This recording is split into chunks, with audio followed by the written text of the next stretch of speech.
지금까지 이런 통계는 없었다. 통알못 탈출 프로젝트. 자, 저와 함께 떠날 준비 되셨나요? 통계는 에이스. 안녕하세요. 반갑습니다. 오늘은 2장 연습 문제를 한번 풀어보겠습니다. 2장 연습 문제가 우리 책 63페이지에 있네요. 자, 어떤 회사에 근무하는 직장인들을 대상으로 너희 출근할 때 뭐 타고 오는지를 물어봤대요. 그랬더니 어떤 사람은 자가용을 타고 오고 어떤 사람은 또 카풀을 하고 또 어떤 사람은 버스나 지하철과 같은 대중교통을 이용하며 또 요즘은 전동 킥보드도 많이 타잖아요. 그래서 킥보드나 자전거 아니면 가까워서 나는 그냥 안 타고 걸어와. 그리고 뭐 기타 뭘 타고 오는지 모르겠네요. 자, 요런 분들이 있습니다. 자, 다음과 같은 직장인의 출근 시 교통수단을 조사한 자료가 주어졌을 때 우리는 상대도수 분포표를 그릴 수가 있고 또 이 자료를 이용해서 다양한 그림들로 또 요약을 해볼 수가 있습니다. 자, 그러면 엑셀로 가가지고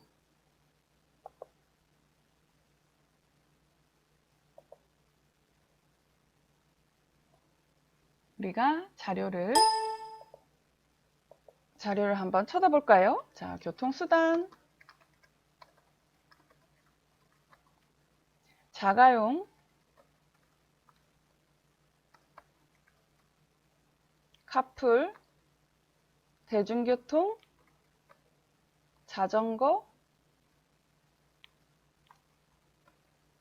도보, 기타 이렇게 주어져 있습니다.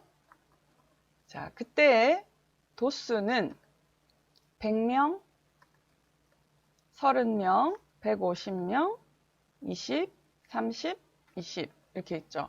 그래서 총 몇 명인지를 세보면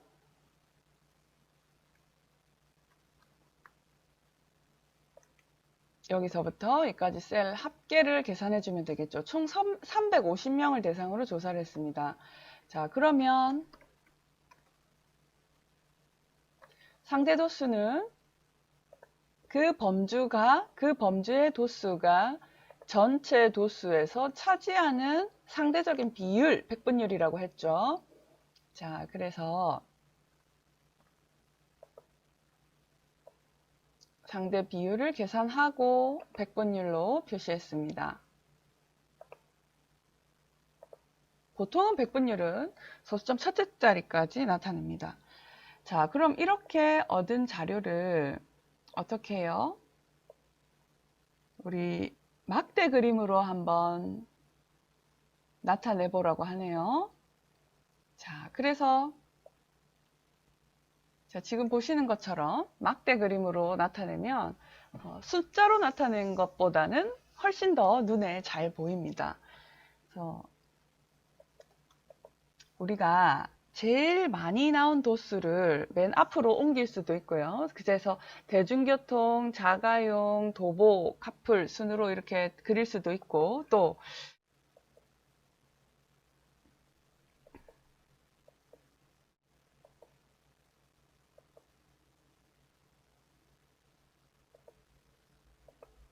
자, 이런 식으로 가장 많이 나온 빈도를 이렇게 강조해서 나타낼 수도 있습니다. 자, 그 다음에 우리 원그림 한번 그려볼게요. 자, 원그림은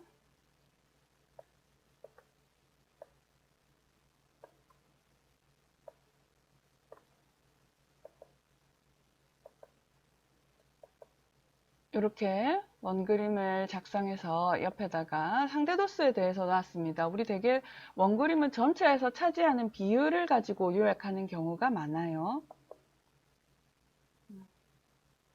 레이블을 추가하고 또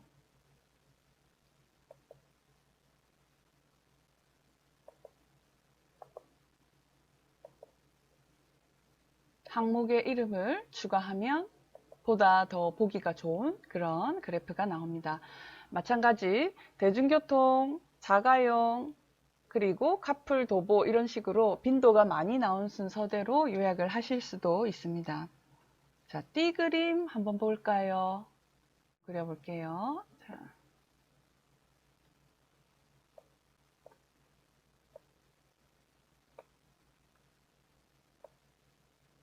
컨트롤 키를 잡고 같이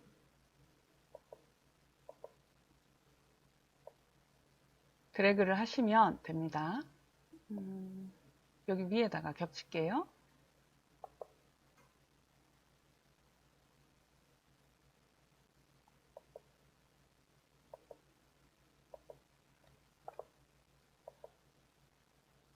그렇죠. 이렇게 레이블이 퍼센테이지가 추가가 됩니다. 자, 그리고 여기에서는 레이블 서식을 행렬이 전환되었으니까 항목이 아니라 계열이겠죠. 그래서 이런 식으로 작성을 할 수가 있습니다. 그리고 이 범례를 길게 해서 이렇게 위로 올릴 수도 있어요.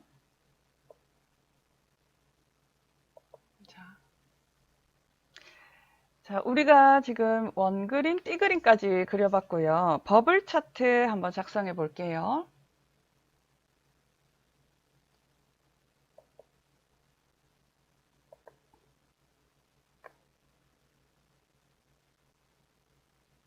자, 버블 차트 제가 자료를 입력을 하겠습니다.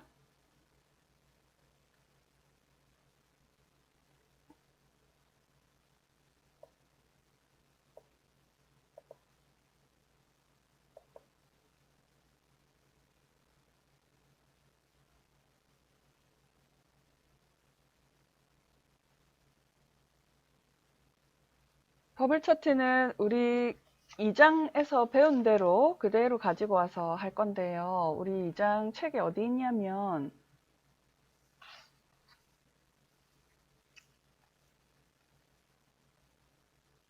자, 27페이지에서 우리 이미 배운 바 있습니다. 그때 사용했던 명령문을 그대로 쓸 겁니다. 버블 차트를 작성해 보시면 네, 이렇게 자, 한눈에 보기 쉬운 대중교통을 가장 많이 이용하고 그 다음은 자가용이다 이렇게 알 수 있습니다.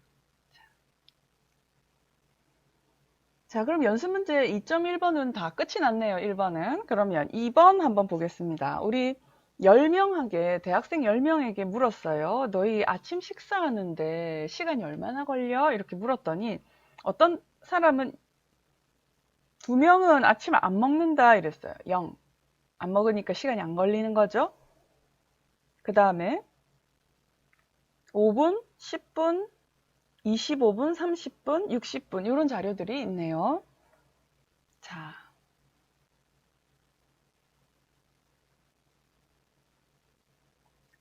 우리 R에서 자료를 입력 한번 해보겠습니다.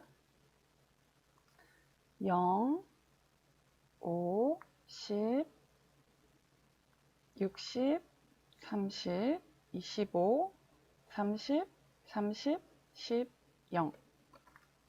자, 그렇죠. 그러면 우리 이 자료를 가지고 상대 도수 분포표, 도수 분포표를 먼저 한번 그려볼게요.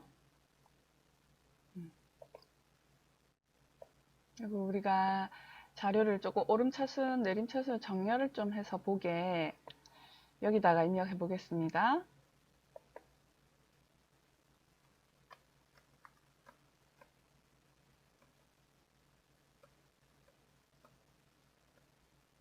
네, 이렇게 입력이 되어 있습니다.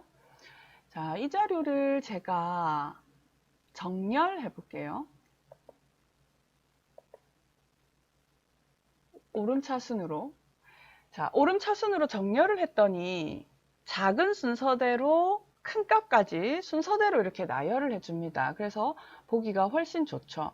그럼 저는 그룹을, 계급 구간을 나눌 때 계획 구간을 나눌 때 먹지 않는다 라고 응답한 사람은 따로 그리겠습니다. 그리고 10분 이내, 그 다음에 10분 초과 30분 이내, 그리고 30분 초과 1시간 이내, 1시간 이상. 이렇게 한번 나눠볼게요. 물론 등 간격, 10분 간격으로 등 간격으로 나누셔도 상관은 없으세요. 자, 그러면 도수를 어떻게 해요? 먹지 않는 사람이 2명이었고요. 10분 이내에 먹는 사람은 3명이네요. 그 다음에 30분 이내에 먹는 사람은 1명, 30분에서 1시간 그러면 3명, 그리고 1시간 이상 60분 먹는 사람 1명. 이렇게 해서 총 도수가 우리 주어진 자료의 도수의 합과 맞는지 한번 살펴보면 10명 맞습니다. 이렇게. 자, 그래서 상대 도수를 계산할 수 있어요. 지금 10명밖에 없기 때문에 사실은 그냥 20%, 30% 이렇게 되죠. 자, 20%, 30%, 10%, 30%, 그 다음에 다 합쳐서 100% 이렇게 됩니다.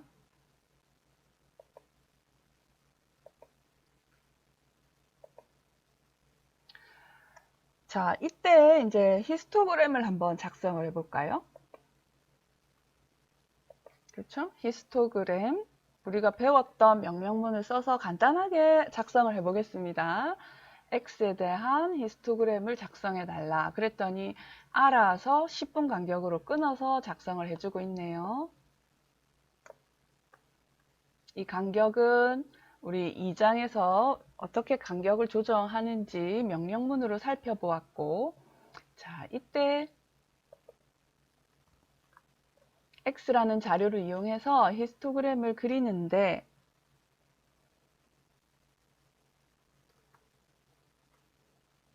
0부터 60까지 촘촘하게 다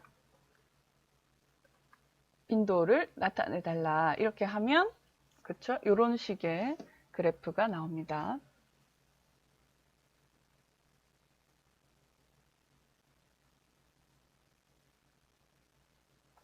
자, 우리 책에서는 몇 페이지에서, 몇 장에서 우리가 다뤘었냐면, 볼게요.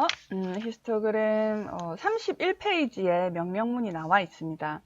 자, 여기에서 대개 우리 히스토그램을 작성할 때는 수직축이 프리퀀시가 아니라 그 도수, 상대 도수를 보기로 했거든요. 그래서 Shift 잡고 화살표 위쪽으로 가는 화살표 클릭하시면 조금 전에 내가 쳤던 명령문이 그대로 나와요. 거기에다가 프리퀀시는 보이지 말고 상대 도수, relative frequency를 보여달라고 frequency equal false를 지정합니다. 자, 그러면 여기 보시는 것처럼 frequency에서 density로 바뀌었죠. 상대 도수입니다. 자, 그 다음에 우리 자료를 가지고 줄기 잇그림 그려보라고 했네요. stem x 자료 줄기 잇그림 그렸더니 20 단위로 끊어서 보여줍니다. 줄기의 단위를 20 그리고 잎의 단위를 1의 단위로 이렇게 그렸습니다. 그러니까 이 말은 0, 0, 5분, 그 다음 10분, 10분 이렇게 앞에 있는 0과 뒤에 있는 0은 앞에 1의 자리가 다릅니다. 그 다음 25분, 그 다음 30분, 30분, 30분 자, 이런 식의 줄기 잎 그림이 나온다는 것을 살펴봤습니다. 자, 그 다음에 점도표는 명령문이 좀 복잡했잖아요. 그래서 우리가 간단하게 스트립 차트라는 명령문을 이용해서 한번 그려볼게요. 자, 그러면 우리 가지고 있는 자료를 이렇게 점으로 이어서 나타낸 그림을 전체 자료의 분포를 살펴보는 데 목적이 있거든요. 그래서 이렇게 그릴 수가 있습니다. 자, 우리 자료 평균 계산해 볼까요? 평균 어떻게 계산했죠? X라는 자료에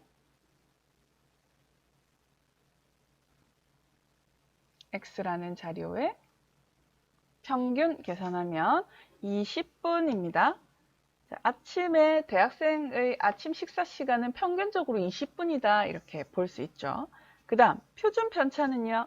스탠다드 데비에이션의 약어인 SD입니다. 자, 표준 편차 계산하면 18.7분이 나왔고요. 그 다음에 변동계수는요. 변동계수는 표준 편차의 평균을 나눠준 값이죠. 그래서 변동계수는 0.94다 이렇게 볼 수 있습니다. 자, 변동이 전체 평균에 차지하는 비율이 94%다. 자, 그 다음에 중앙값은요. 자료를 크기 순서대로 나열해서 정중앙에 오는 값입니다. 자, 미디안 함수를 써서 정중앙에 오는 자료가 어때요? 정중앙에 오는 자료가 지금 보면 10분과 25분인가 보네요. 10분 순서대로 나열을 했을 때 정중앙에 오는 자료가 10분과 25분이다. 그래서 그 두 값의 평균인 17.5가 바로 미디언이 됩니다. 자, 우리 책 몇 페이지에서 우리가 값을 계산을 했었냐면 수치에 의한 자료 요약 파트에서 숫자를 가지고 자료를 요약할 때, 그쵸?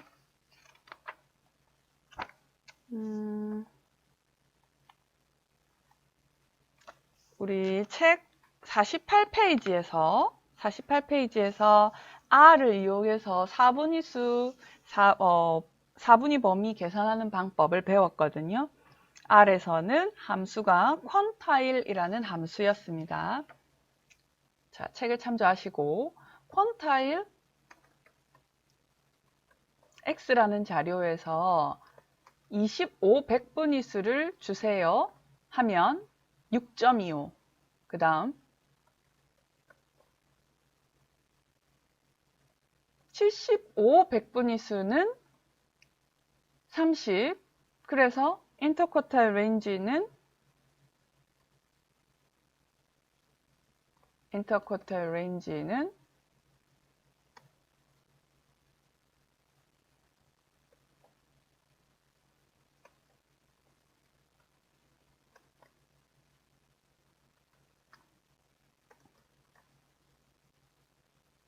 이렇게 23.75로 계산을 해볼 수가 있습니다. 자, 이 자료 이용해서 박스 플롯 그려볼게요.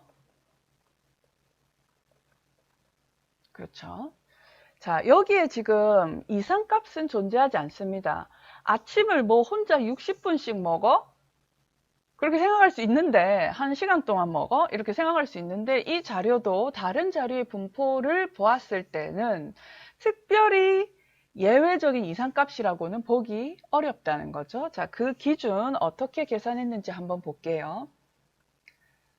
자, 우리 제3 4분위수에서 제1 4분위수를 뺀 값이 23.75인가요? 23.75. 그렇죠. 23.75. 자, 제가 여기 잠깐 쓸게요. 23.75. 그러면 어때요? 상자의 끝, 즉 제3 4분위수는 30입니다. 30에서 23.75의 1.5배인 어떻게 한다고요? 제가 초반에 좀 어려워하시는 분들이 많아요. 이것을 제가 그냥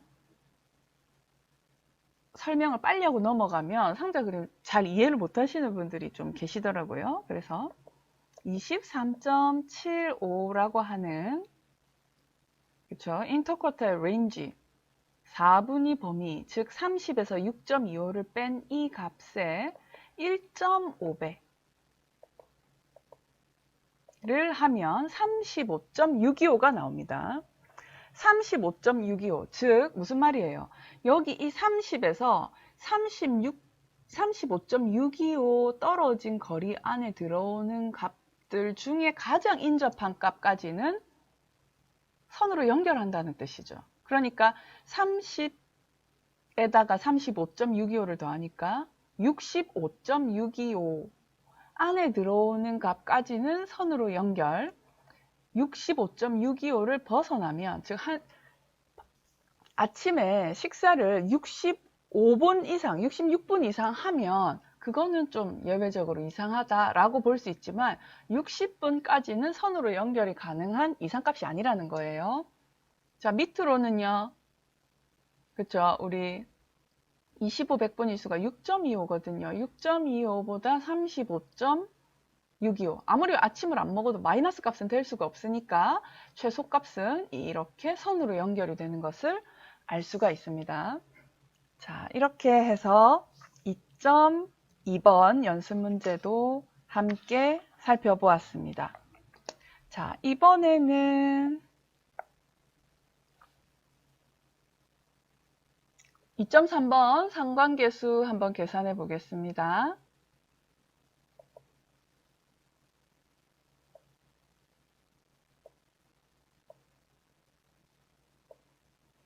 상관계수 데이터를 제가 미리 입력을 했거든요. 그래서 데이터를 한번 가지고 와 볼게요.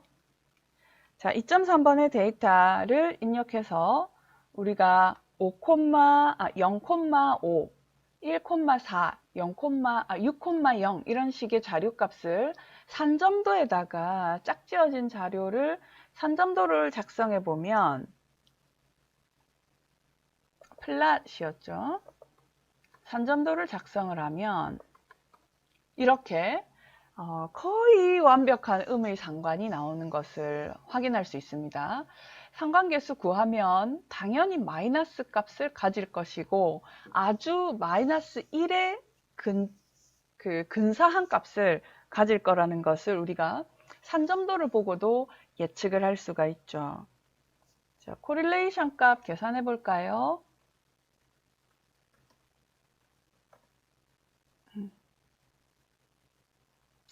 코릴레이션 점 테스트였나요? 코릴레이션 테스트. 자, COR 점 테스트. 계산을 하면 마이너스 0.99, 정말 마이너스 1에 가까운 상관계수가 나왔네요. 그리고 이것은 통계적으로 매우 유의하다는 p-value, 유의 확률까지 함께 주고 있습니다. 우리 책 진도를 나가면 나갈수록 통계적 추론에 대한 이야기를 하고 나면 분포와 추론에 대한 이야기를 마치고 요의 확률이라는 통계학에서 아주 중요한 개념을 다루게 될 텐데 여기에서 이렇게 항상 통계는 값을 주고 그리고 검정을 하는 유의성을 입증하고자 하는 유의 확률을 계산한다 하는 것을 한번 미리 쳐다보고 가실게요. 자, 그 다음에 64페이지에 4번 문제 볼까요? 모집단으로부터 25개의 자료, 즉 표본을 뽑았는데 표본 안에 25개의 자료가 있다고 보는 거예요. 자, 25명의 평균을 내니까 500입니다. 25명의 평균이 500이라는 것은 이 500을 25로 나눈, 자, 계산. 자, 500을 25로 나눈 20이 바로 평균 값이 되겠죠. 그래서 표본 평균은 20이기 때문에 일단 1번, 2번은 아니에요. 탈락. 그 다음에 표본의 분사는요. 편차의 제곱 합인 1200을 1200 맞습니까? 1200을 뭘로 나누죠? 25로 나눕니까? 24로 나눕니까? 표본의 분사는 편차 제곱 합을 n이 아니라 n-1로 나눈다 했습니다. 그래서 24로 나눈 50이 바로 정답입니다. 그래서 우리 책에 있는 보기 중에서는 4번이 정답이네요. 자.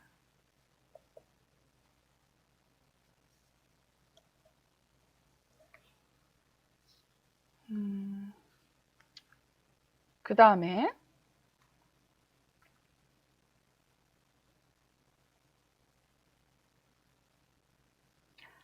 자, X와 Y는 자료가 이렇게 주어져 있네요. 자, 우리 책 자료 한번 보겠습니다.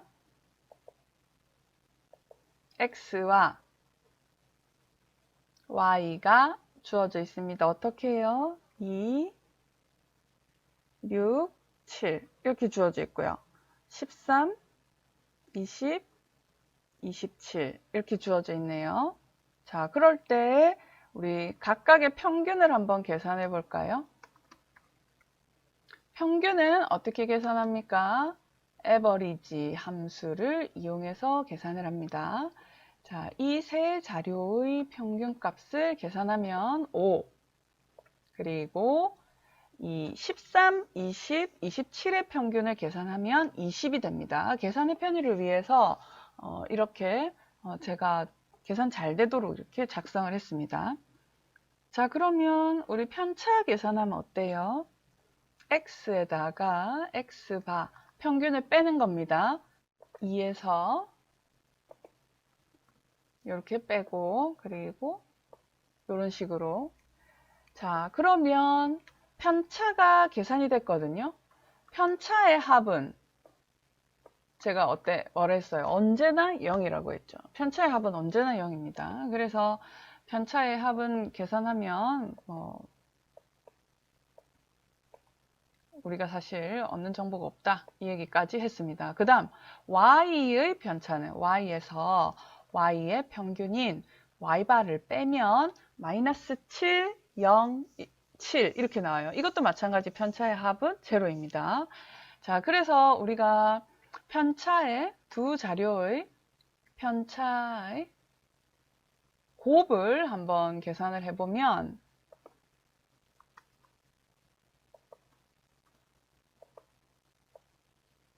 자, 요렇게요. 자, 우리 이 자료는 즉 양의 상관을 가지고 있을 확률이 높죠. 왜?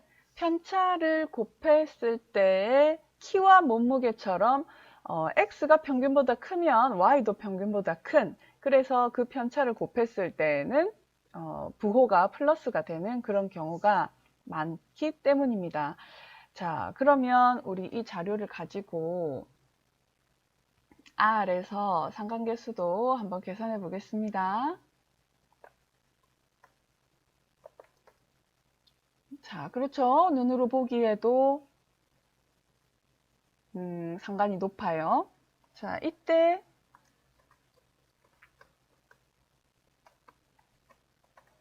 상관계수 계산하면 0.944입니다. 그래서 우리 책 보면 답이 3번이 되네요. 3번. 물론 여러분들 손 계산 해보셔야 돼요. 손 계산할 때는 어떻게 합니까? 우리 책 상관계수 파트에 손 계산하는 공식이 53페이지에 나와 있습니다. 자, 53페이지 한번 보고 가겠습니다. 53페이지에 표본의 상관계수를 계산하는 공식입니다. 조금 전에 우리 살펴본 것처럼 편차의 곱을 다 더한 뒤에 어떻게 해요? 편차의 곱을 더한 뒤에 편차의 제곱 합의 루트를 씌운 값을 각각 나눠주는 형태가 되네요. 자, 그러면 손으로도 계산할 수 있지만 여기에서 한번 보겠습니다. 편차의 곱을 모두 더한 이 자료값 35에다가 그 다음에 어떻게 해요? X편차, Y편차, 제곱한 값 한번 제곱을 해볼까요?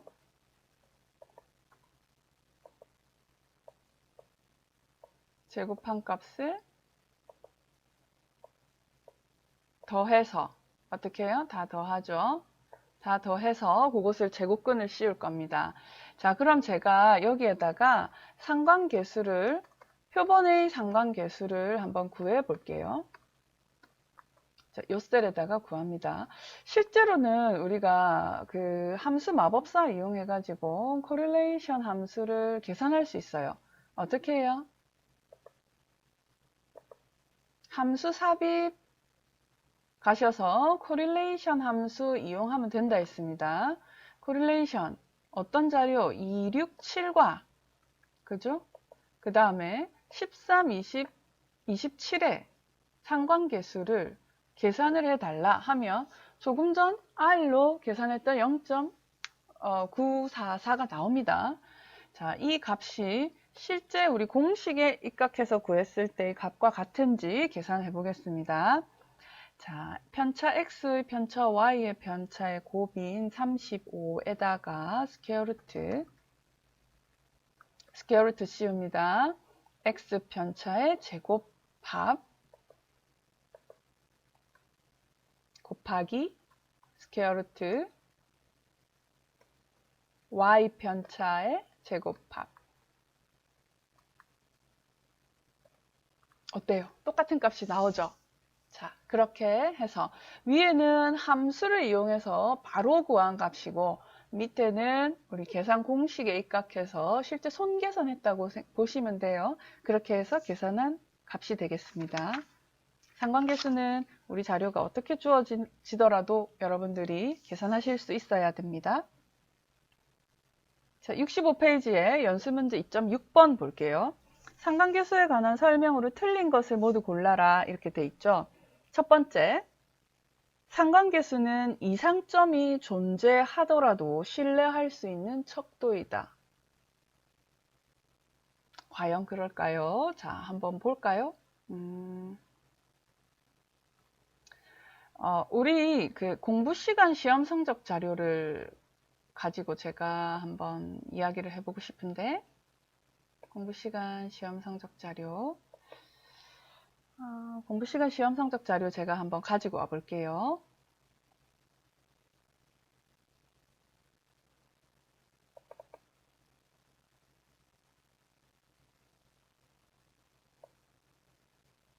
네, 이 자료입니다. 자, 여기에서 그냥 바로 할게요. 공부 시간과 시험 성적이 주로 공부를 많이 했을수록 성적이 좋은 자료가 있다고 한번 생각해 봅니다. 자, 근데 여기에서 10시간을 공부했는데 밀려 써서 전부 0점이에요. 요런 사람이 한 명 추가가 됐습니다.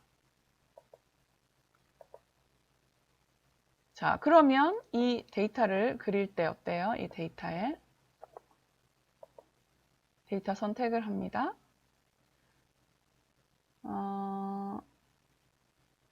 52번 행까지 긁어야겠죠? 자, 그럼 어때요? 이렇게 점이 하나가 추가가 됐습니다. 자, 이랬을 때 상관계수 어떻게 계산되나요? 공부 시간이 늘어날수록 시험 성적이 좋다. 그런 사람들 9명을 데리고 8명인가요? 둘, 넷, 여섯, 여덟. 8명을 데리고 상관계수를 계산하면 아주 높은 양의 상관이 나옵니다. 그래서 상관계수가 0.972였어요. 자, 그런데 이 대부분의 자료가 이런데 한 명은 10시간을 공부하고도 빵점을 받았다 이 말이에요. 요런 학생이 한 명 들어가면 상관계수가 어떻게 바뀌는지 한번 보겠습니다. 자, 어레이 배열을 각각 넣어줘야죠. 자, 그랬더니 상관계수가 어때요? 0에 가깝게 나오죠. 0은 뭡니까? 상관계수가 0이라는 것은 상관이 거의 없다, 무상관이다 이 말이에요. 어떻게 이럴 수가 있지? 대부분은 양의 상관을 매우 유의한 양의 상관을 가지는데 이렇게 딱 한 명의 이상값 때문에 상관계수가 전혀 유의하지 않게 전혀 의미가 없는 0으로 나온다. 상관계수는 산술평균과 마찬가지로 예외적인 값의 영향을 아주 많이 받습니다. 그쵸? 그래서 왜곡을 받기 때문에 언제나 상관계수를 구하기 전에 산점도를 먼저 그려서 자료를 확인하시는 것이 좋겠죠. 이상값이 있다면 분석 전에 파악해서 그것을 가려줄 줄 알아야 합니다. 자, 만약 하나 더 해볼까요? 공부를 하나도 안 했는데 100점 받았다? 이런 학생도 한 명 넣어 보겠습니다. 공부 하나도 안 했는데 100점 받으면 대부분의 자료가 이런데 혼자서 여기 이렇게 큰 자료 하나 있죠. 그것 때문에 변한 상관계수 값이 어때요? 0.28. 자, 공부를 많이 할수록 성적이 높을 것이다 라는 이 가설 검정을 위해서 우리는 두 변수들의 상관계수를 계산해서 살펴봤는데 만약에 이제 공부 하나도 안 하고 100점 받은 이 자료가 없으면 상관계수는 0.97인데 아주 높은 상관인데 공부를 하나도 안 하고 100점 받은 이 이상한 아이 때문에 상관계수는 0.28로 떨어집니다. 대개는 우리가 아주 절대적으로 항상 뭐 0.3 이하는 그렇다, 0.7 이상은 뭐 그렇다 이렇게 절대적으로 하는 기준은 없지만 1에 가까우면 가까울수록 상관계수 1에 가까울수록 상관이 높고 0에 가까울수록 상관이 덜한데 0.3을 기준으로 그것보다도 낮으면 약한 상관이 있다 이렇게 봅니다. 그래서 점 하나 때문에 한 사람의 이상값 때문에 상관계수가 0.97에서 0.28로 떨어진다. 그럼 어때요? 연습문제 2.6번에 1번 상관계수는 이상점이 존재하더라도 신뢰할 수 있는 척도 맞습니까? 아니죠. 이상한 값이 존재하면 상관계수가 매우 유의하던 것도 전혀 유의하지 않고 그렇죠? 플러스 양으로 유의하던 것이 마이너스로 유의하기도 하고 그래요. 그래서 틀렸습니다. 1번. 그 다음에 상관계수는 두 범주형 자료의 연관성을 나타내는 척도이다. 이렇게 되어 있습니다. 두 범주형 자료의 연관성. 우리 두 범주형 자료는 어떻게 할까요? 비타민C 복용 여부 한번 해볼게요. 비타민C 여부 복용을 한 사람 10명과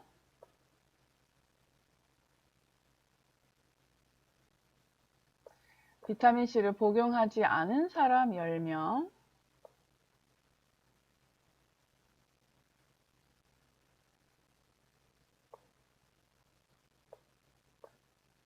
아는 사람 10명 이렇게 있을 때 감기 발생 한 명만 감기 발생하고 비타민C 복용한 사람 나머지는 전부 감기 발생 안 했어요. 그리고 5명이 감기 발생을 하고 조금 줄일게요. 그리고 5명은 감기에 안 걸렸습니다. 우리 이 자료를 가지고 계속 이야기를 하고 있었거든요. 자, 이 두 자료를 가지고 산점도 그려볼까요?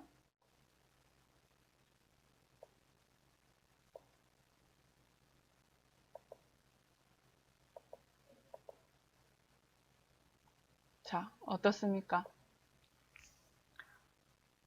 범주형 자료는 가지고 있는 범주 0, 1, 0, 1 이렇게 그래서 여기에 그냥 점이 계속 찍히는 거예요. 감기 발생했네? 한 번, 두 번, 세 번. 그래서 사실 점을 이렇게 찍는 것은 그 종이로 치면 이제 구멍이 뚫릴 때까지 점을 찍는다는 소리죠.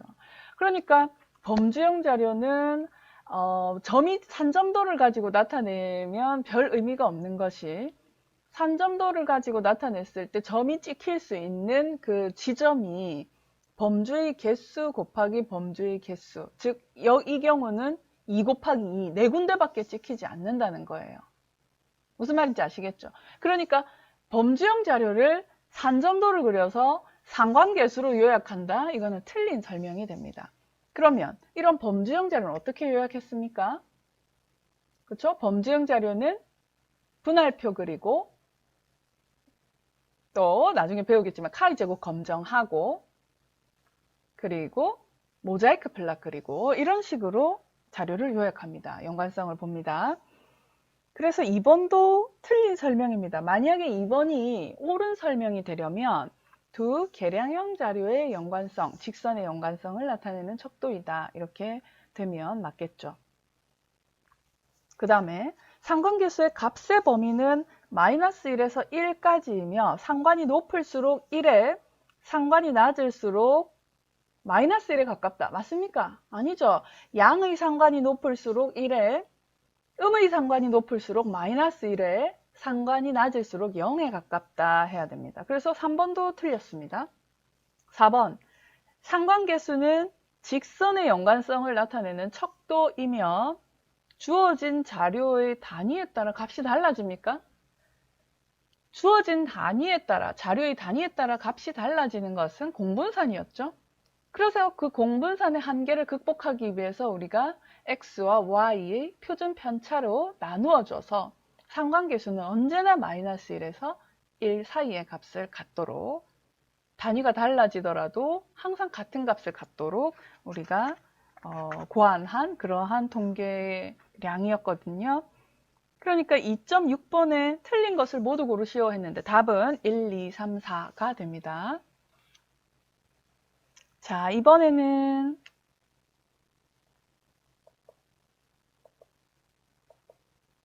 R을 이용해서 제가 연습문제 2.7번 한번 계산해 볼게요. 우선 자료를 입력을 하겠습니다. 자, 자료를 입력했어요. 그리고 난 뒤에 플랫을 한번 그려볼게요. 자, 완벽한 V. 그렇죠. 대칭인 자료입니다. 자, 이런 자료는 상관계수 구하면 얼마라고요? 얼마라고요? 대칭적인 자료는 W, X, N 이런 자료는 동그라미, 그쵸? U자. 이렇게 완벽한 대칭은 상관계수 구하면 0입니다. 상관계수라는 것 자체가 직선의 연관성을 나타내는 거거든요. 그래서 직선의 연관성이 아닌 대칭적인 관계는 매우 밀접한 관련이 있다 하더라도 상관계수는 0이다. 이렇게 배웠습니다. 자, 그러면 만약 여기에서 우리가 X라는 자료를 제곱한 것을 W라고 합시다. 자, W는 X를 제곱한 값입니다. 이때 즉 X를 제곱했다는 건 뭐예요? 마이너스 1이 1이 된다는 소리입니다. 그러면 어떻게 해볼까요? 플랫을 한번 다시 그려볼게요. W와 Y 간의 플랫을 그리면 어떻습니까? 하나가 마이너스 1,1이었던 것이 1,1로 가면서 여기에 점이 두 개가 찍히는 형태가 되는 거죠. 그래서 산점도를 그리면 완벽한, 점이 세 개인데 완벽한 직선 위에 두 점들이 다 올라와 있는 그런 꼴이 돼요. 이거 계산하면, 굳이 우리가 손으로 계산하지 않더라도 이거 계산하면 어떻습니까? 상관계수가 1이 되겠죠. 그렇죠? 자, 연습 문제까지 이런 식으로 꼭 다뤄보셔야 정리도 되고 또 내가 몰랐던 부분 그리고 궁금했던 부분들이 해결이 됩니다. 자, 이 연습 문제들은 기존의 국가고시의 기출 문제들과 유사한 형태로 출제가 되어 있기 때문에 여러분들이 이 연습 문제를 풀어보시고 충분히 이해를 하시면 아마 그런 사회조사 분석사 등의 그 시험 준비에도 도움이 되시리라 생각합니다. 자, 오늘 좀 길었는데 다음 시간에 또 만나겠습니다. 통계는 에이스!